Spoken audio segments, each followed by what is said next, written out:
Let's talk burdock root. What does the research say? In an article published in 2015 in the Journal of Food Research, it published the effects of raw versus fermented burdock root. It was found that in alloxan-induced hyperglycemia, meaning that they gave alloxan to some rodents and they found that the sugar went up, what they did was they gave fermented to one group and raw burdock root to another group. And they found that the fermented worked better for the rodents in lowering blood glucose.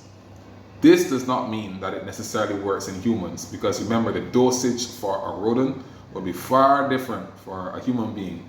And then when you raise the dose, you have to think about things like toxicity. In the Journal of Microbiology and Biotechnology, they were talking about if it had antibacterial properties. It did. However, they kept saying the potential to have antibacterial properties against the biofilm for the bacteria called Klebsiella pneumoniae. More research is needed as well. In terms of its purifying properties, that might come from the fact that the potential for antibacterial properties is there, but still more research is needed.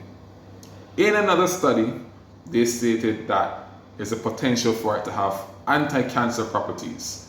Again, this is based on the fact that it does have antioxidant properties, and as such, it gets rid of free radicals that can cause cancer. Therefore, there's a potential for it to have anti-cancer properties, but more research is needed. What they did specify is that you need to err on the side of caution when taking it, because if you're diabetic, it can actually cause or act synergistically with your medication and potentially drop your sugar significantly. So, but that's based on how much you take also.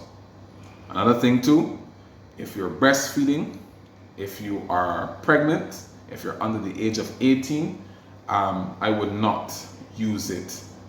Also, if you're on blood thinners, I would not use it. If you want to take it and you're diabetic, talk to your physician. Do not come off of your medication and start this medication. As mentioned before, all research is ongoing. The clinical trials need to be carried out for us to confidently say that this burdock root has all of these properties. That's all I'm saying. If you want to try it, you can.